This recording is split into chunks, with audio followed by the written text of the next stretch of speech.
வெள்ளைக்காரன் கூட தான் டெய்லி வந்து குடிக்கிறான். அவன் நல்லா தானே இருக்கான். அதே தான் என் உடம்பும் அப்படின்ற மாரி. இதில ரொம்ப வந்து வேறுபடுறேன் நானு.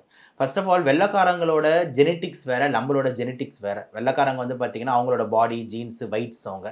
நம்மளோட ஜெனடிக்ஸ் அவங்கள மாரி கிடையாது. நம்ம இந்தியன்ஸ் வந்து அந்த ஆல்கஹால கொஞ்சம் புவரா மெட்டபலைஸ் பண்றாங்க 1. 2வது பாயிண்ட் வந்து பார்த்தீங்கன்னா, வெள்ளைக்காரங்க வந்து பார்த்தீங்கன்னா, எவ்வளோ குடிக்கணும்னு தெரியும். ஒரு நாளைக்கு வந்துட்டு ஒரு ஸ்மால் எடுப்பாங்க அப்படின்னா, அந்த ஸ்மால் தான் எடுப்பாங்க. அதே 1 மணி நேரம் வச்சு சிப் பண்ணிக்கிட்டு, சும்மா வைப் பண்ணிக்கிட்டு இருப்பாங்க.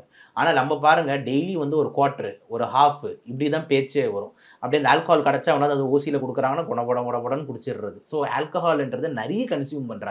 ஸோ அங்க வந்து ஒரு எஃபெக்ட்க்கு பண்றான். இங்க அவன் போதையா பண்றான். 2 வந்து ரொம்ப இம்பார்ட்டன்ட். 3வது வந்து பார்த்தீங்கன்னா, கண்டிப்பா நம்ம பேசியே ஆகணும். குவாலிட்டி ஆஃப் ஆல்கஹாலும் ரொம்ப முக்கியம் இதுல. இப்ப வெளிநாட்டுல கிடைக்கிற ஒரு ஆல்கஹாலோட குவாலிட்டியும், இங்க நம்மளுக்கு கிடைக்கிற லோக்கல்ல கிடைக்கிற இந்த சப்ளைல இருக்கிற ஆல்கஹாலும் ஒண்ணா அப்படின்ட்டு நம்ம மனசாட்சிக்கு நம்மளுக்கு தெரியும்.